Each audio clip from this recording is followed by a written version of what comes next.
Craig Price was brought in for formal questioning, where he confidently agreed to a polygraph test. When asked about the hand injury, he repeated his story, but the lie detector machine flared with extreme deception. Detectives began digging into his social circles, finding a gang of local juvenile delinquents who revealed a stunning secret.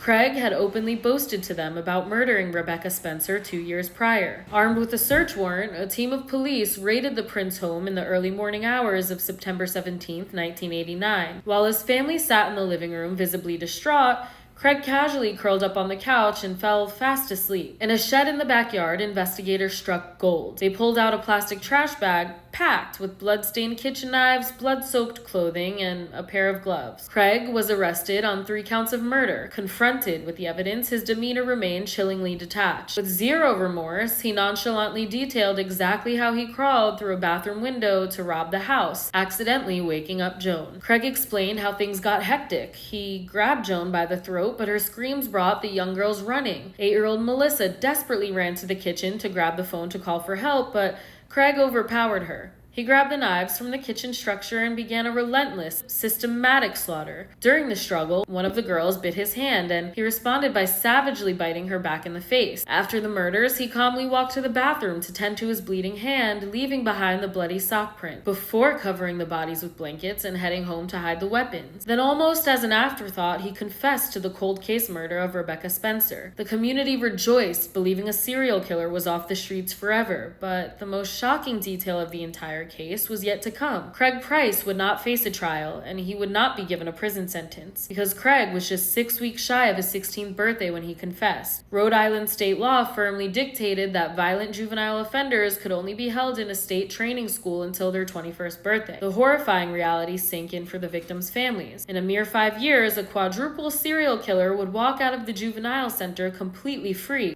and his criminal record would be legally sealed forever. While serving his juvenile time, Craig refused psychiatric evaluations on the advice of his lawyer, fearing it would extend his stay. By 1993, he was granted special privileges for good behavior, including counseling other youths and pulling light security duties. Enraged citizens formed advocacy groups, successfully lobbying the Rhode Island legislature to pass the Craig Price bill, which mandated tougher sentences for future teen murderers and forced dangerous inmates into psychiatric treatment. The law could not be applied retroactively to Craig. With his 21st birthday and mandatory release date creeping closer, the state desperately searched for a way to keep him behind bars. On June 8, 1994, just weeks before his scheduled release, Craig provided the state with the exact ammunition they needed. He verbally assaulted a training school officer over contraband, threatening to snuff him out if he continued his job.